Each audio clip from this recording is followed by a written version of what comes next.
Desde ahora inicia Tu Voz al Mediodía con el doctor Guido Gómez Mazara. Somos tú en todo el país.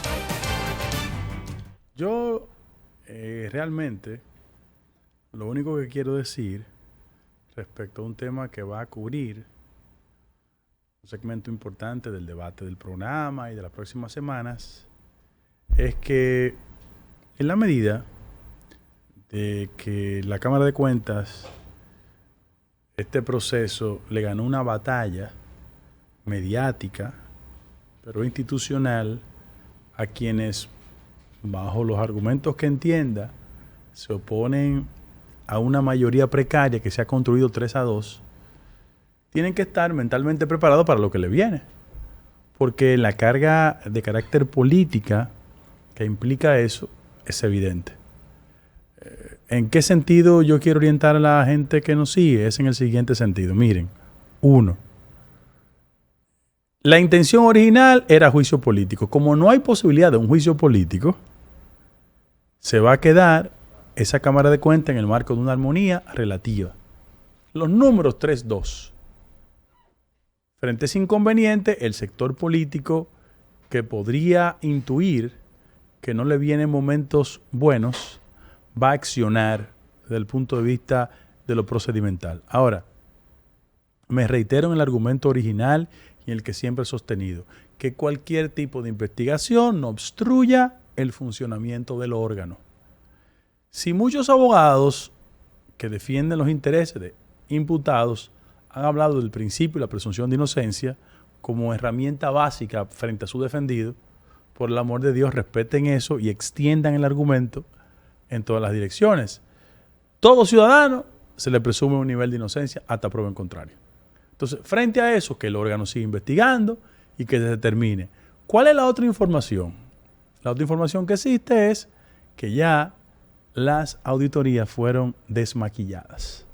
Y como fueron desmaquilladas, hay sectores que no se sienten del todo cómodos con ese proceso. Esperemos que el curso de los acontecimientos determine la cuota de responsabilidad o no, pero al final de la jornada que gane la institucionalidad democrática, que es lo que el país quiere.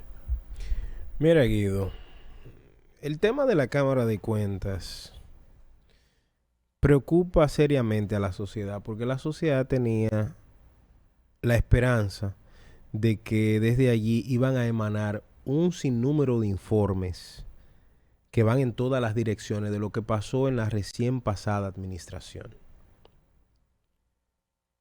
A mí me sorprende, de verdad, todos estos hechos que se consignan. El Listín Diario hoy hace una cronología de lo que pasó. Dicen que se filtró de la cronología de la relación del presidente de la Cámara con las dos abogadas que están denunciando. Que ya Nuria lo había citado. Eso, exacto. Yo quisiera pensar, lo digo con mucha sinceridad, que esto es falso. Pero pienso que quien tiene que establecer su verdadera responsabilidad con ese hecho es el presidente de la Cámara de Cuentas.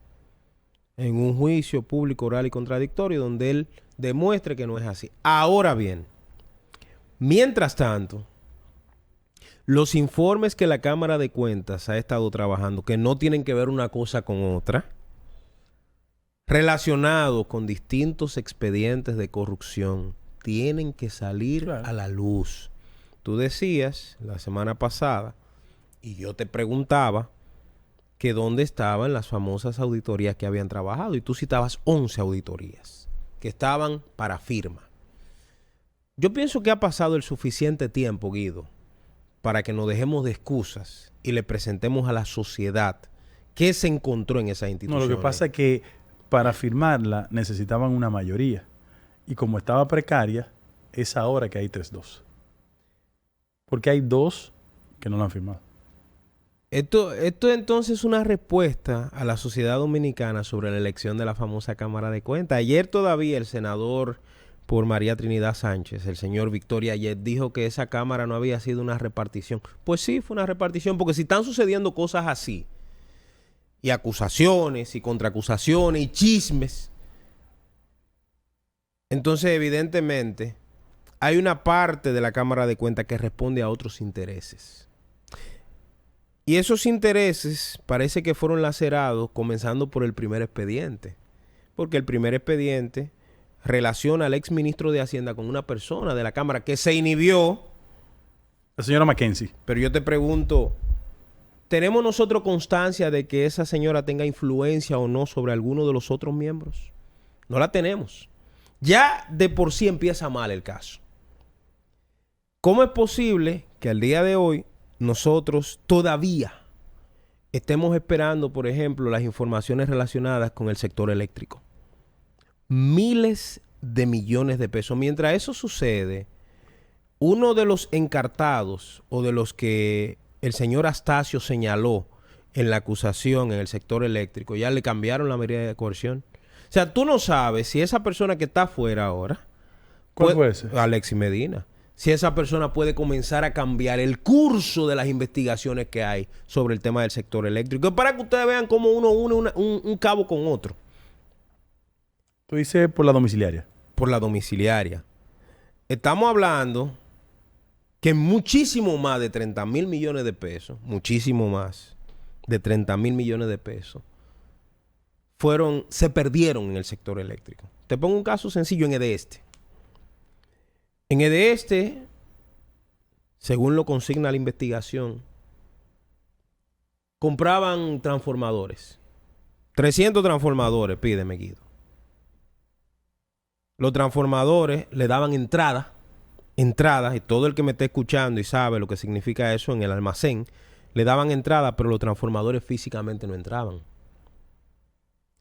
Le daban salida. ¿Pero a qué le daban salida? Porque nunca entraron los 300 transformadores. Lo colocaban en el imaginario y en menos de 2 semanas eran pagados esos transformadores. O sea, nunca entraban, pero se pagaban, es lo que tú te decías. Oh, claro. Ah, ok. Y nunca se colocaban. Le estoy hablando de este específicamente, que es la distribuidora más desorganizada del país a propósito. Es una contrariedad porque es la que compra energía eléctrica más barata de todas, de las 3 EDES. Pero ahí es que le han dado... En la madre. En la madre. ¿Se va a quedar así ese caso? O sea, la Cámara de Cuentas se va a inhabilitar. Por eso yo decía que el presidente de la Cámara de Cuentas, en un gesto hasta de patriota, era bueno que se retirara, que tomara una licencia para que no se detuvieran los trabajos. Y ahí se iba a ver, Guido, si eran intereses políticos que estaban guiando la Cámara. Pero mientras tanto, hay una acusación relacionada con uno de los temas más aberrantes, que es el acoso. Que la sociedad está crispada pensando en ese tema. Entonces, ahora lo que salga de la Cámara, la gente lo asimila y lo asume como que está desacreditado. ¿Tú no crees que hay una intención mediática en esa dirección? Claro que sí, porque nosotros no somos tontos y tú sabes que lo que hacemos es comunicación y sabemos los sectores que hay detrás de eso. Ahora, repito, como un gesto patriótico y tratando de defender su moral, el presidente debe renunciar, el presidente de la Cámara. Y si no renuncia, tomar una licencia para ser investigado. Y que la Cámara siga su curso, la Cámara de Cuentas. Porque mientras tanto, Guido, eso, lo que acabamos de mencionar del sector eléctrico. Dime tú, ¿habrá alguna auditoría de la Cámara de Cuentas auditando lo que pasó, por ejemplo, con la construcción de la nueva barquita y del teleférico? Sí. Eso debe salir. Sí. Hay un famoso empresario que lo confirmaron en este gobierno, tiene tanta suerte que le vendió todo el dinero del mundo al gobierno pasado siendo funcionario, fue ratificado por a propósito de lo que se habla de que lo dieron, de lo que no dieron. Las competencias de ese empresario son las mejores del mundo, pues no había un PRMista para sustituirlo, lo tuvieron que dejar ahí. El caso es que ese empresario que le vendía al Estado, pero también fue el que manejó todos los procesos relacionados con la construcción del teleférico y con la construcción de la nueva barquita. A Danilo le preguntaron en una ocasión que si él sabía por cuánto había salido y él dijo que no, que le preguntaran al empresario. Oye, ¿hasta qué grado le dieron libertad a ese señor? Entonces... Luz verde se llama eso. ¿Verdad que sí? Entonces yo digo, la Cámara de Cuentas está en la capacidad de entrar en ese proceso, de investigar, de saber hasta qué grado los supermercados tienen relación con todo eso. Pero vamos a hacer una segmentación, como un ejercicio de racionalidad.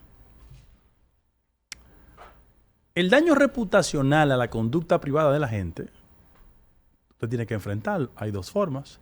En el viejo oeste era de manera primitiva. En el marco de la civilización, tú vas a los tribunales. Bien, perfecto. Ahora, en un mundo mediático donde los componentes de la posverdad son tan determinantes, también hay un énfasis de los sectores que podrían pensar que van a salir golpeados de ese proceso de instalar fórmulas de descrédito. Mira, yo tengo 2 hijas, ¿verdad? Me crió mi madre y yo deambulé, en el buen sentido de la palabra, familiarmente, bajo el control total de mujeres, mis tías, mi abuela.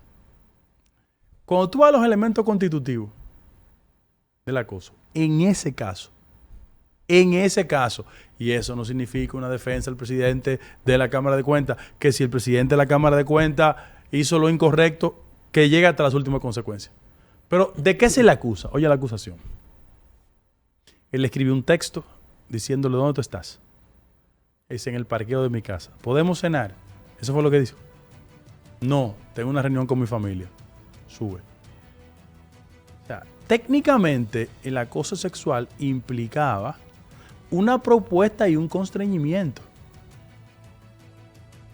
Aquí no intervienen los elementos constitutivos. Ahora, yo me pongo en su lugar. Escribirle a una joven a las 7 o a las 8 de la noche, empleado, una imprudencia. Y sobre todo hacerle preguntas de tipo personal. Que tú estás casada, tu marido es celoso. Eso es una imprudencia. Eso no se puede justificar. Ahora, entre eso y los elementos constitutivos son cosas diferentes. Y lo reitero, en una sociedad donde hay una tradición donde el superior jerárquico siempre abusa de eso. Siempre abusa de eso. Miren, hay un estudio, que lo remito antes de irnos a la pausa, que establece el problema del acoso en las oficinas públicas. Hay un estudio caso estudio en México, otro en Argentina, y en el país donde más alto es el nivel de acoso, en la República Dominicana, 75%. Eso es muy alto. Donde hay herramientas puestas en juego como la manutención, el miedo a perder el trabajo. O sea, son esas herramientas. Y yo, en el fondo, estoy plenamente convencido de que no es el caso del presidente de la Cámara de Cuentas porque no conozco el detalle, solo lo que ha salido. Pero yo sé que en este país mucha gente usa su condición de superior jerárquico para eso. Eso es verdad. Sí. Eso está fuera de discusión. Ahora, frente a eso, repito, hasta la necedad, que la investigación no obstruya el funcionamiento del órgano. Que el órgano decida. ¿Cuáles son las maquilladas? Esta. ¿Cuáles no son maquilladas? La otra. Porque resulta bien hacer que en el listado de la maquillada confesada por el anterior presidente, ahí hay cosas que hay que explicar. Hoy nosotros vamos a aceptar que nos metan de gol la auditoría que dice el presidente, el expresidente de la Cámara de Cuentas, maquillada de obra pública. No. Vamos a aceptar que se meta de gol las del Ministerio de Interior y Policía. No. Vamos a aceptar que se metan de gol la de Cancillería anterior. No. La del Ejército. La del Ejército, no. Ah, no, pero no. No y no y no. Pero bueno, vamos a una pausa y volvemos con esta que es Tu Voz al Mediodía.